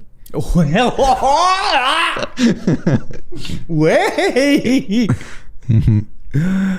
Otro póster ganador mostraba a la muerte encima de una montaña de cráneos, sosteniendo el cadáver de una mujer con buitres sobrevolando. Y el carro... Este era un goth nomás. Así que, cabrón, era un concurso de carros. No, sí. Yo nomás dibujé esa madre porque tengo una banda metalera. De hecho, o sea, había un auto destrozado ahí en la montaña. Okay. Como que yo creo se dio cuenta. Dijo, pues le pongo un carro a este pedo que dibujé mientras aguantaba bullying en mi escuela y lo mando y me ganó un concurso. Sí. La muerte nada más decía, qué pena. Oh. A la mayoría del consejo de seguridad les gustaban los pósters de padres adoloridos sosteniendo los cuerpos de sus hijos. Y en 1922, la Comisión de Seguridad de Oak Parks puso 50 pósters por todos lados que solo decían, no mates a un niño. Ay, así de simple. Wow. En Detroit, la muerte de niños a causa de automóviles era tan común que en 1919 empezaron a tocar las campanas de las estaciones de bomberos, iglesias, escuelas y la municipalidad 2 veces al día en memoria de las personas que murieron a causa de accidentes automovilísticos. Las intersecciones tenían letras A, B y C gigantes para recordarle a las personas always be careful. Siempre tengan cuidado. Uh-huh. Los profesores leían los nombres de los niños asesinados por autos a sus alumnos durante la clase y describían cómo habían muerto. ¡La verga! Porque nada, qué mejor manera de enseñarle a un niño algo que a través del miedo. Que miedo de su vida, güey. Y cuando salían, los bautizaban, se despedían de él. Yo creo que a ver si te veo mañana, Juanito. A ver, quién sabe. Seguro te van a matar. Te va a tener una llanta. Ya sabes. O te cuidas o no te veo mañana. Bye, Juanito. Las tareas de matemáticas. Para la semana sin accidentes había pósters de madres jóvenes cubiertas de sangre de sus hijos con las manos alzadas al cielo. También imprimían algo que le llamaban mapas de muerte que mostraban la ubicación de las muertes por automóvil. O sea, todo era una campaña de pues, este pedo está mal y con miedo y con shock vamos a hacer que se mejore. Oh, este es el sueño de cualquier metalero, güey. Estos gráficos. Las cortes estaban intentando lo mejor que podían para frenar los accidentes. En Manhattan, en 1920, 41 personas aparecieron en la corte de tráfico y 11,000 fueron enviados a la cárcel. En Brooklyn los números eran similares. O sea, 11,000. Sí, por faltas automovilísticas. Las personas también empezaron a tomar la ley en sus propias manos después de los accidentes. El 22 de julio de 1921 parecía un día promedio. El titular del New York Times indicaba 4 muertos y 7 heridos en un accidente de auto. Cito: ayer, cuando su camioneta mató a Daniel Dooley, de 6 años, enfrente de su casa en el Bronx, Peter Valenti, el conductor, fue tomado por una turba enardecida, quienes lo patearon, amagaron y amenazaron con peor violencia hasta que huyó a la seguridad de una tienda. Valenti estaba tan golpeado que fue llevado al hospital Fordham, donde fue imputado con cargos de homicidio. Güey. No, pues es que ya para este punto estás harto, güey. Sí, güey. Pues es que, o sea, tú ves algo llega a tu comunidad, no lo entiendes y no hay una respuesta apropiada de las autoridades y te vas sobre el primero que te encuentres y luego... Claro. No, y no más... Y aparte empieza a haber respuesta y de todas maneras los que manejan les vale verga, güey. O sea, muchas de estas cosas son accidentes... Ya sabes que hay niños. Uh-huh. Esto se volvía más y más común. Las personas eran sacadas a rastras de sus autos y atacadas por turbas cuando atropellaban a alguien. Algunos defendían a los conductores como una minoría atacada por la tiranía de los peatones, pero mayormente eran llamados asesinos y algunos escribían a los periódicos para defenderse, suplicando ser entendidos, diciendo cosas como, cito, no somos un montón de asesinos ni degolladores. Y esto se llamaba que te turbomadrearon, güey. Te turbomadrearon. Te turbomadrearon. De hecho, el turbo se inventó para que pudieras huir de la turba más rápido. De ahí viene. De la zona del accidente, güey. Sí. Los peatones continuaban haciendo lo que se les daba la gana, aun con todas las muertes. Las ciudades comenzaron a poner cruces peatonales en 1915 y para 1920 casi todas las ciudades los tenían, pero los peatones los ignoraban. Un experto de seguridad de Kansas City dijo que cuando los policías intentaban mantener a los peatones fuera de las calles, los peatones demandaban que los policías se quitaran. En un caso, cito, las mujeres usaron sus parasoles contra la policía y los policías se rindieron. ¿Qué haces contra un parasol? Si una mujer te agarra, son expertas en usar el parasol. Sí, un parasol no le puedes apretar el cuello con la rodilla, güey. No se puede hacer nada más. La industria automovilística estaba preocupada de que los residentes urbanos nunca compraran un auto debido a la opinión pública. Cuando las ventas empezaron a caer repentinamente, la industria se dio cuenta de que tenía que hacer algo con lo que estaba pasando en las ciudades. Después de aumentar de manera estable por años, las ventas de autos cayeron un 12% en 1923. No solo les desagradaban a las personas que veían a los peatones morir en las calles, también pensaban que eran un lujo innecesario. Entonces la industria se enfocó a cambiar la narrativa. Uh-huh. Pero no era fácil. En 1924 el New York Times publicaba una editorial llamada Nation Roused Against Motor Killings, o La nación se levanta contra asesinatos por motoristas. Para este momento, las caricaturas de la editorial mostraban frecuentemente un auto conducido por la parca, derribando inocentes. Y pelada, más fácil. Comenzaba diciendo, cito, los horrores de la guerra parecieran menos terribles que los horrores de la paz. No se pamaron. Sí, es como el enemigo de aquí... Es como el enemigo de allá, pero chiquito y peludo. O sea, es misma lógica. Misma lógica, exacto. El hombre en las calles parece menos seguro que el hombre en las trincheras. Y decía lo que es probablemente una de mis citas favoritas de este episodio. La orgía homicida del automóvil era especialmente horrible en Nueva York. ¡Oh, shit! Era todos contra todos. El carro estaba cochando al otro carro. Y luego llegaba el Juggernaut y ¡pum! Le echaba aceite a todos en la parabrisas y ¡buac! Sí, güey. Ya convirtieron el tortuguearse en una posición sexual. Sí, ya. Uh-huh. Y todo esto era porque los peatones veían que el caminar en la calle era su derecho. La editorial citó al magistrado de la Corte de Tráfico de la ciudad de Nueva York, Bruce Cobb. La masacre no puede continuar. la destrucción y el aplastamiento no pueden continuar. Y es un hecho que en los primeros 4 años desde el día del armisticio, más estadounidenses fueron asesinados en choques automovilísticos que en la batalla de Francia. ¿O es de neta? Sí. La industria automovilística tenía un terrible problema de relaciones públicas. En 1925, los accidentes de auto eran 1/3 de la totalidad de las muertes en ciudades con población mayor a 25,000 habitantes. Ay, cabrón. 1 de cada 3 moría atropellado, güey. Casi.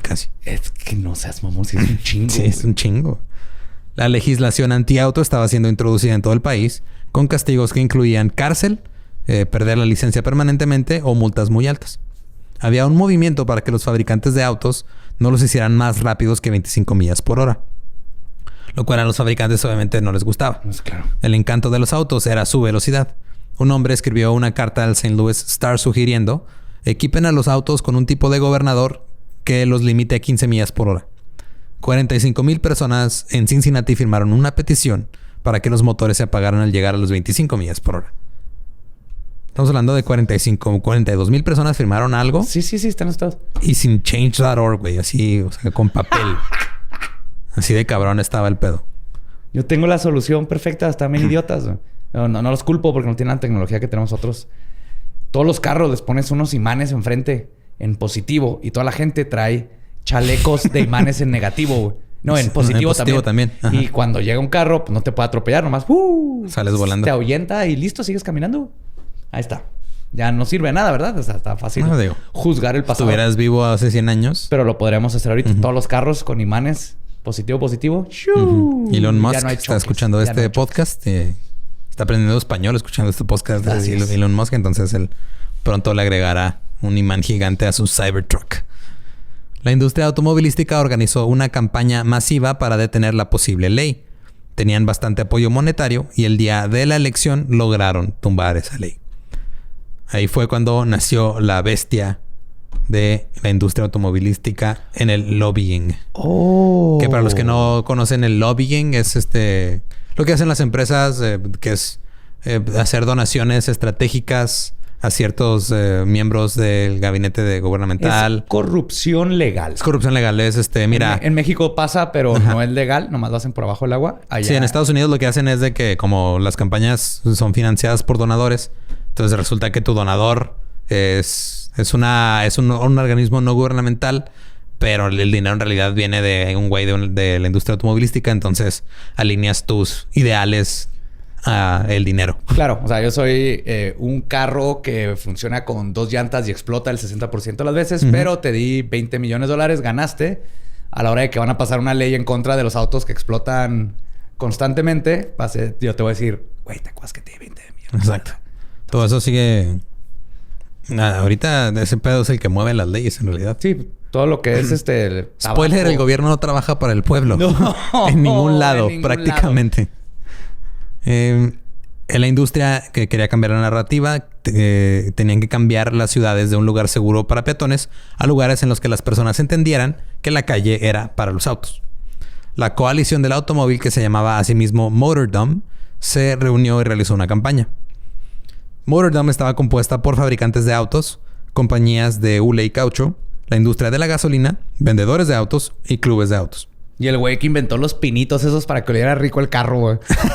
Güey, puedo estar en su club. Yo soy el de los pinitos. Ah, no mames, que tú eres el de los pinitos, sí, no mames. Sí, güey, para poner el carro y ya no. Güey, ¿sabes? Ya no huele a todos esos güeyes que atropellaste y traes uno atorado atrás. Ya no huele a pinito. Sí, una vez yo atropellé a un niño de 16 y una de 6 años, güey, que le puse un pinito y en chinga. Tú eres Mr. Bean. Simón, estuvo chido.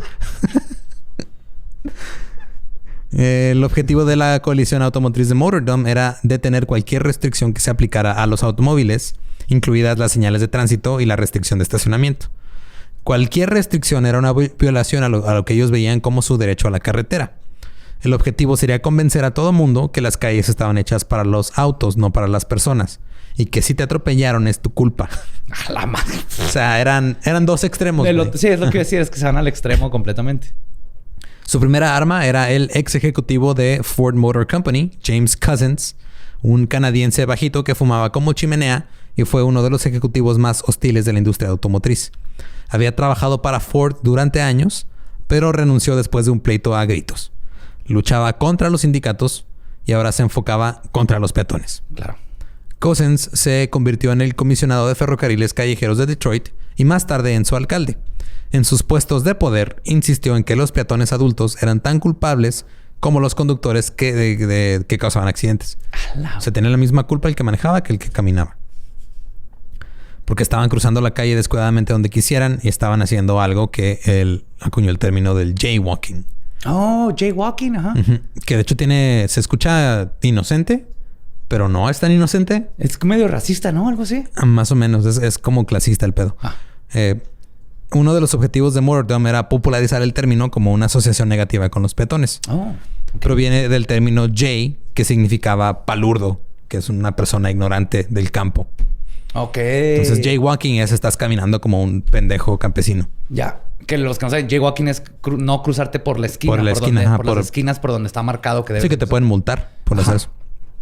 No sabía. Wow. Al comienzo de la campaña, la palabra jaywalker no era conocida, pero gracias a Cousins y todo Motordom, ellos se encargaron de esparcirla. Se sigue usando ahorita. Ahorita te multan por jaywalking. Así está definida. Era considerada cruda y vulgar. Cuando fue utilizado en 1915 el término por el comisionado de policía de Nueva York, el New York Times respondió con un editorial que lo criticaba como, cito, un nombre verdaderamente impactante y un insulto muy opresivo. Wow. Cousins exigió que la gente solo cruzara la calle en las esquinas designadas y como cuando un güey dijo a los doctores lávense las manos, la gente se volvió loca, güey. Así, ¿cómo se te ocurre? Estás pendejo, güey. Yo me voy a cruzar por aquí y me puedo cruzar gateando, güey, aunque no haya luz. Es más, me voy a acostar ahí y ahí voy a dormir. Ya puse, de hecho, el té y aquí voy a tener sexo. Así, justamente. De hecho, así casi, es una cita que dijo un güey en la copa. Nada más que no la quise poner porque sabía que te la sabes de memoria. Sí. En Detroit, el concejal Sherman Littlefield del Consejo Municipal dijo, cito, ya persiguen a la gente lo suficiente. No estoy a favor de tratar de llevar a la gente a ciertos lugares para cruzar las calles como si fueran vacas. Los activistas a favor de los autos hicieron que escribieran jaywalking en tarjetitas. Ajá. O sea, como las imprimían y se las daban a los Boy Scouts y ponían a los Boy Scouts a perseguir a los peatones que no cruzaban la calle donde iban y se las daban. ¿Cuántos Boy Scouts se han de haber muerto atropellados? No sé. Más de uno, yo creo que sí. Perdimos a la mitad de la tropa, pero la gente ya sabe que está cruzando por donde no debe. En un evento de seguridad de Nueva York en 1922, un hombre vestido como un idiota del campo, un country bumpkin, un jay, fue golpeado suavemente por un auto una y otra vez. O sea, pusieron como una especie de este carro, como una recreación alegórica donde está un güey ahí nomás y el carro lo está pegando y él no se quita porque es un campesino pendejo. Fuck. Okay. En el desfile de la Semana de Seguridad de Detroit en 1922 hubo una enorme carroza con una lápida, así un carro alegórico, que le echaba la culpa al jaywalker, no al conductor. Y decía, cito, erigido en la memoria del señor J. Walker, salió de la acera sin mirar. Y le estaban dando al jaywalker la imagen de ser un idiota poco sofisticado. Era el imbécil white trash que había sido y sigue siendo tan felizmente denigrado por las élites de la ciudad. Claro. En lugar de decir un acuerdo entre todos, no, vamos a humillar hasta que hagan lo que quiero que hagan. O sea, lo que pasó fue que estos güeyes de Motordom y te enseñan lo cabrón que son las compañías en controlar la narrativa y en controlar a la gente. O sea, ellos sabían que la gente de la ciudad era elitista y que se iban a ofender si los comparaban con un campesino palurdo. Entonces dijeron, no, güey, no seas como este pendejo que te cae mal. Tú eres chingón, tú eres sofisticado. Entonces, tú sí vas a cruzar por donde nosotros decimos. Exacto. Entonces, usaron su elitismo en su contra para manipularlos, básicamente. O sea, está cabrón. Sí. Para 1924, el término jaywalker apareció en el diccionario. Con la definición de aquella persona que cruza una calle sin observar las normas de tránsito para peatones. Bueno, le quitaron la connotación. Sí. Y ya se perdió, de hecho, esa connotación. Porque yo no sabía. Sí, de hecho no es como muy conocido. O sea, tú nomás lo dices como... ok, pues es una palabra vieja, no sé dónde viene. Y significa caminar por media calle y no por la esquina. En lo que esto sucedía, los periódicos también empezaban a cambiar de parecer. Porque dinero. Claro. Estaban ganando dinero de anuncios de autos, así que empezaron a culpar a los peatones. El Providence Sunday Journal imprimió un artículo titulado El problema del jaywalker y había dinero para todos ellos si los autos se quedaban en las calles. Pero no había dinero si los peatones se quedaban en las calles. Porque los peatones no van a pagarle al periódico para que anuncie cosas. Sí, no. Estaban bots, ¿no? ¿Cómo? No sé, güey. No sé todavía qué es un bot. No me ha tocado todavía, pero no se trataba solo de Cousins. En todo el país, Motordom estaba al acecho. John Hertz de la Yellow Cab Company de Chicago dijo: estamos viviendo en una era automotriz y debemos tener no solo educación sobre la era automotriz, sino también un sentido de responsabilidad de la era automotriz. Le mamaba decir era automotriz este güey. Un concesionario de automóviles dijo: el automóvil llegó para quedarse, las calles son para el tráfico de vehículos, las aceras para los peatones. Pues o sea, tuvieron que inventar la banqueta, güey. Ajá. Cualquiera que cruzara fuera de los cruces peatonales era un jaywalker y estaba cruzando la calle como un palurdo. Intentaron pintar al jaywalker incluso como un personaje aterrador, porque eso siempre funciona.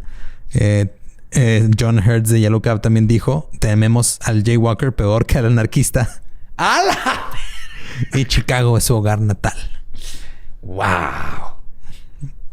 Siempre es que un jaywalker han tumbado monarquías, güey. La gente que se cruza por donde no debe. En el orden va, o sea, primero va el jaywalker, luego van las ardillas, luego los anarquistas, luego los nativos americanos y luego los nazis. Así de... Ese es el orden de odio. Sí, de más odio a menos odio. ¡Wow!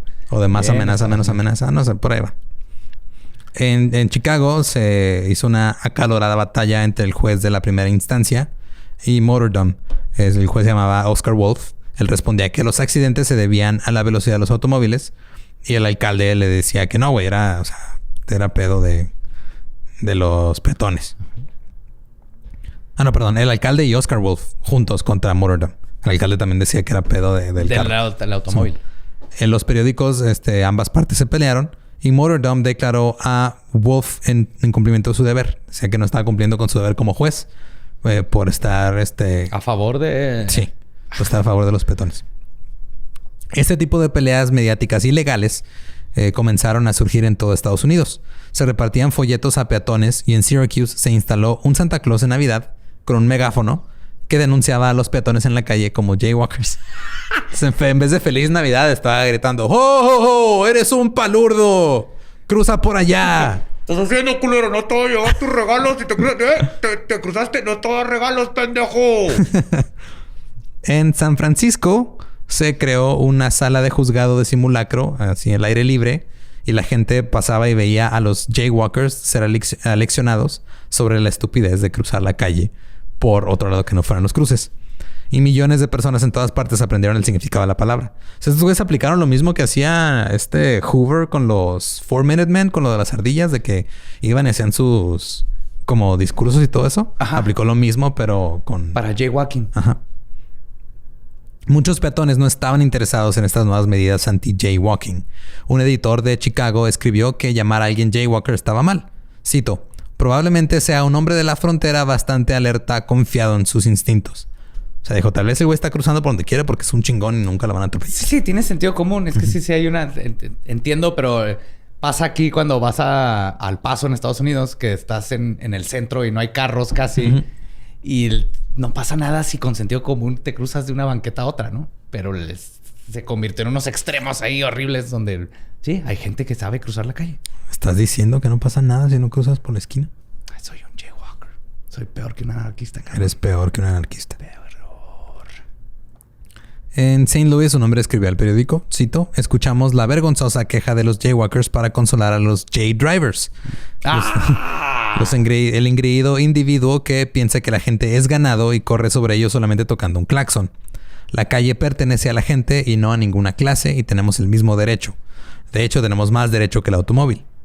Pronto el término jaydriver estaba ganando tracción en contra de los conductores. Está muy chafa, güey. Yo no lo apruebo. Está muy así de... No, ¿cómo lo chingamos? Jaywalker. Pues tú eres un jaydriver, güey. No, les faltó mercadotecnia. Pero qué bueno que están agarrando ahí camino, güey. Sí, tracción. O sea, es el equivalente mediático a decir... ¡Tu cara! Ajá. La tuya, güey. En el Washington Post, un editor dijo: el J-Driver es una amenaza aún mayor para el público que el Jaywalker. La etiqueta fue respaldada por el subdirector de tráfico de Washington, D.C. Incluso se escribió una obra de teatro llamada The J-Driver. Oh. Bien. Pero al final el término del J-Driver fracasó porque no contaba con el apoyo de una organización rica, un chingo de dinero, como lo hizo el término de Jaywalker.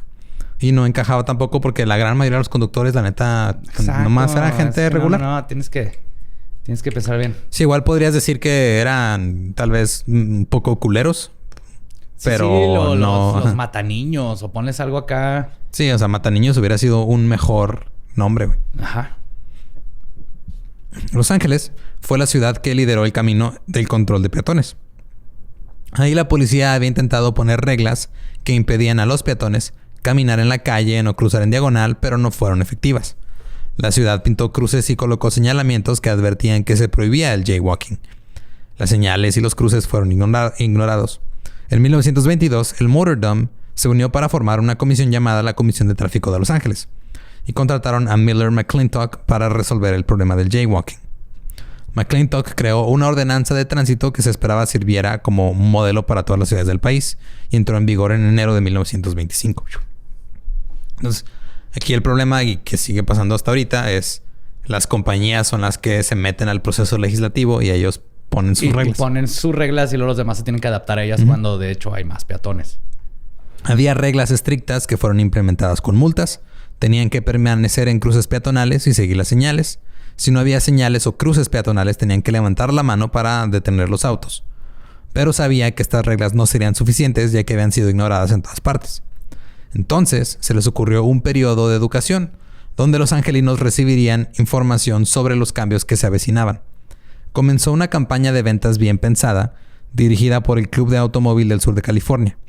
Lo que hicieron fue que entre la policía, el Club de Automóviles del Sur de California y las compañías petroleras que hacen gasolina, empezaron a imprimir volantes y a repartirlos. Para enseñar a la gente. Este es un Juggernaut. Esto es tortuguear. Ese es Mr. Bean. Cuidado con ese güey.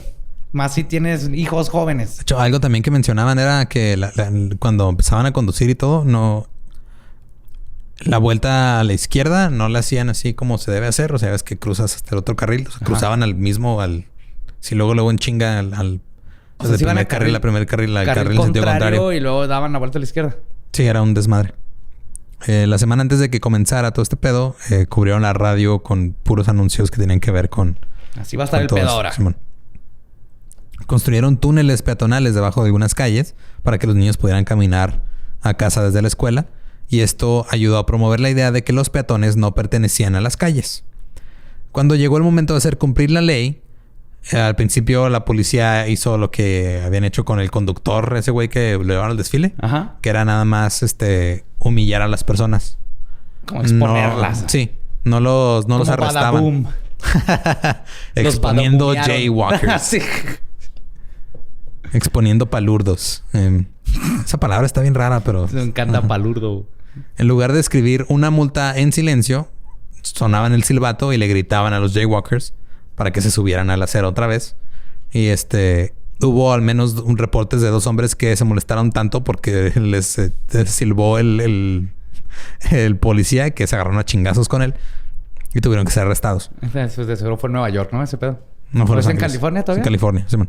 Mira, no lo esperaba de los californianos. La mayoría de las personas, cuando escucharon el silbato, saltaban a la acera de nuevo. Y ya, era así como, ¡ay! Me vio el policía. Ya se resolvió el pedo. ¿Cómo se hace con los policías? Uh-huh. Ajá.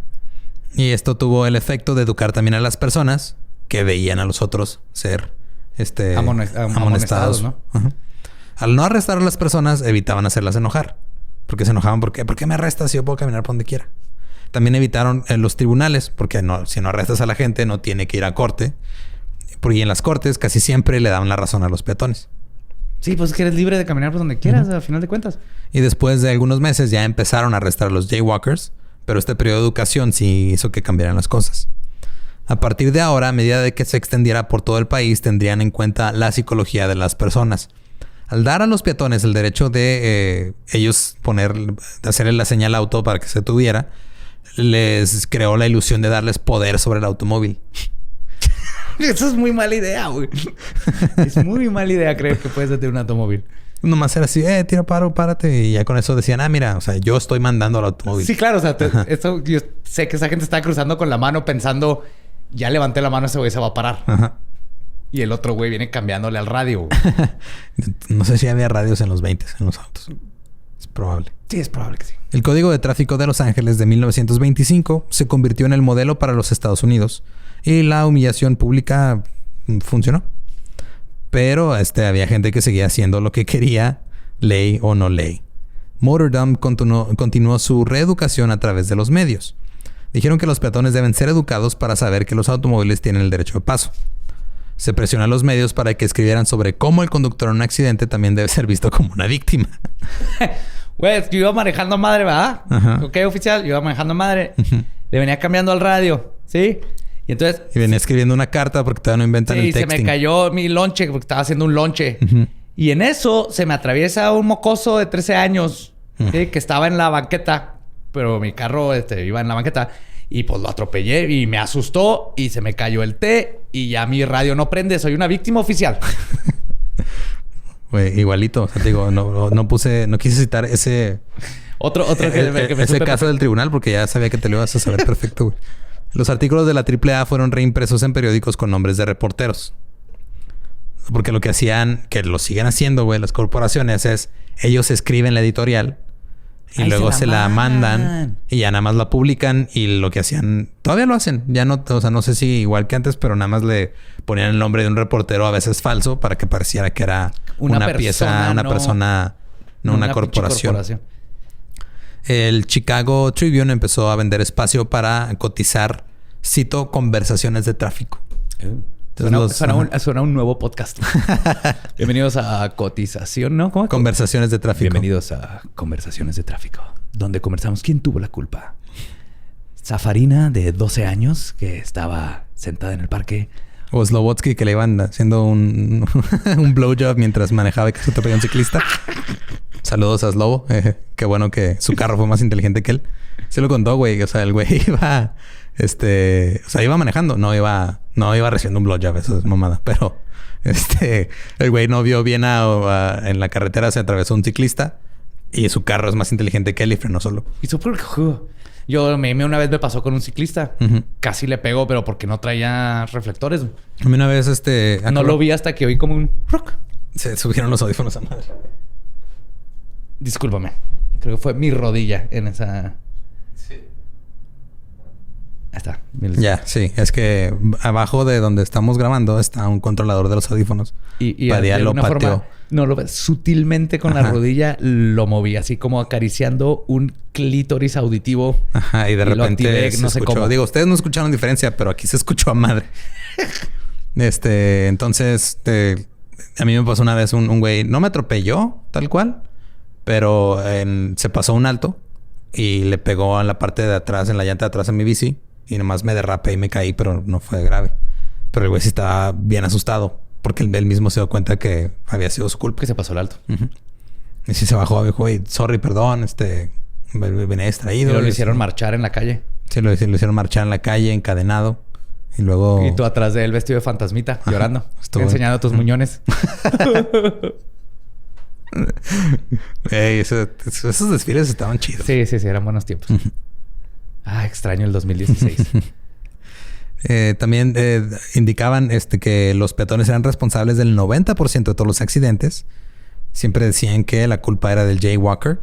Y aquellos que luchaban contra los autos, como Bruce Cobb, sospechaban lo que sucedía. O sea, sospechaban que había todo un pedo de lana detrás de esto. Corporativo. Pero no tenían pruebas.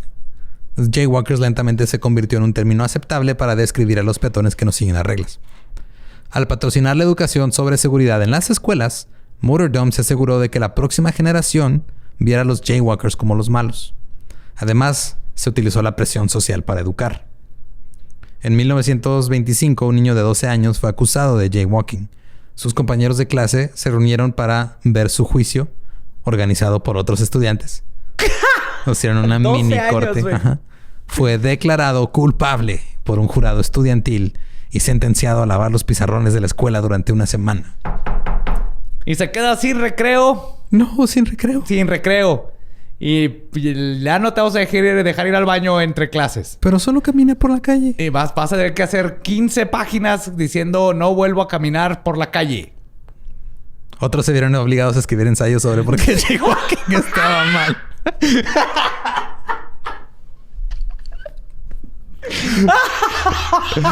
Andas muy premonitorio ahora, güey. ¿Qué pedo? Ay, güey. No mames.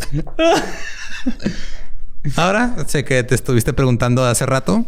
¿Y los caballos? ¿Y los caballos? Sí. Sigo. Estoy preocupado por mis caballos. Sí, aunque ninguna ciudad tomó medidas tan drásticas como prohibir los caballos por completo, muchas les prohibieron el uso de ciertas calles y ciertas carreteras. Okay.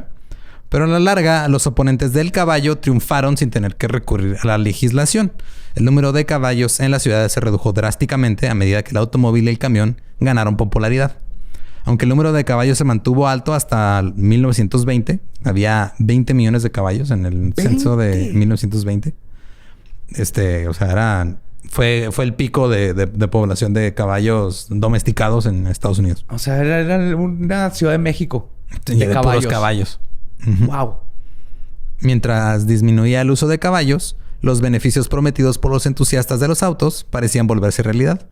En efecto, las calles estaban más limpias, la contaminación por partículas resultantes del estiércol molido y las enfermedades infecciosas disminuyeron. ¡Ah! ¡Pero el ozono! ¡Los veré en 1989 cuando lo descubramos! ¡Ah! Sí, ¿qué pedo con ese científico? Juan Carlos se atraviesa en las líneas de tiempo. La cantidad de moscas se redujo considerablemente. Los bienes empezaron a transportarse de manera más barata y eficiente. El tráfico viajó a un ritmo más rápido y el movimiento de personas de ciudades amontonadas a suburbios fue acelerado por el automóvil. Y la historia parece justificar las ventajas del automóvil sobre el caballo, por lo menos esas ventajas que ellos. Sí. Pero esa es la historia de cuando... No le puedes dar una nalgada a tu carro, güey. No se siente igual. Pero sí, hay gente que hace eso, güey. Sí. Berta, I love you. Le das un besito, le tapas, le pones cobijas y le das su puro. Yo nunca he tenido un caballo, pero me imagino que cuando tienes un caballo eso haces antes de dormir. Lo tapas, le pones un puro porque les gusta masticarlo, no lo prenden. Te vas a dormir y en la mañana te recibe con huevos estrellados. Eso ya no lo tenemos porque no tenemos caballos. Sí, ese es el problema. Eso nunca lo va a poder hacer un carro. No, un carro jamás. Bueno, quién sabe. Igual lo del puro no, pero... Pero el desayuno sí lo va a hacer. El desayuno es probable que sí. Ajá. Esa fue la historia de cuando llegaron los automóviles. Está raro, o sea, porque es nunca he pensado en ese pánico que debió haber causado. Ajá. Es como cuando llegó el internet y la radio y todas estas cosas. Los fidget spinners. Sí, es como... es que sí, güey. Es como si de repente todo el mundo empieza a usar búfalos que se mueven a 60 kilómetros por hora en las banquetas, güey. Es más, pasó con esas chingaderas. Con los scooters, güey. Pasó hace poco. Sí, la gente chocaba con todos los peatones. Lo vimos, pero ahora sobre eso que me acabas de contar pasó en las banquetas. Ajá. Y ahora ya en muchos lugares los han quitado. Justamente por eso. Pero sí, eso es un pedo de... El dinero ganó, güey. El dinero fueron... O sea... Honestamente, sí... Güey, yo he tenido carro desde los 15, 16 años. Sobre todo porque aquí en la frontera es muy fácil conseguir un carro a buen precio. Es fácil conseguir un carro. El caminar está de la chingada. Hace un calor de la fregada. Y las distancias. O sea, es un chorro. No puedes. Y no hay banquetas aparte. Aunque quisieras caminar, entonces... no hay banquetas. No sé por qué en el norte la banqueta es así como que...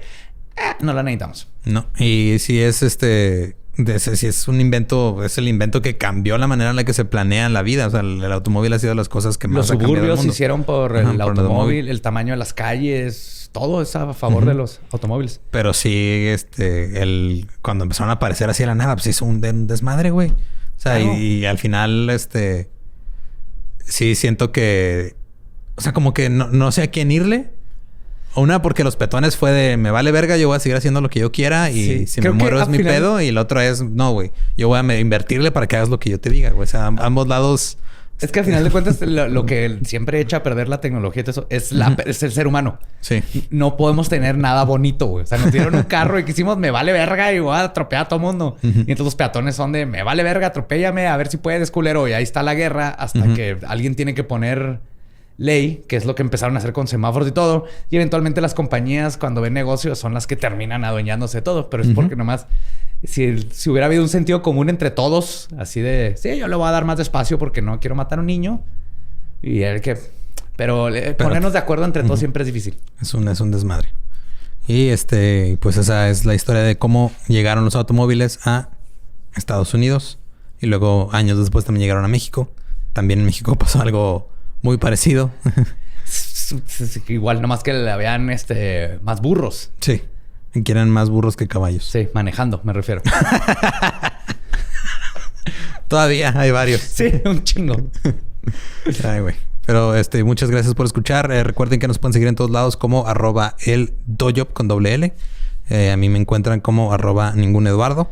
Y a mí como Elba Diablo. Y recuerden que aquellos que no conocen la historia están condenados a morir atropellados.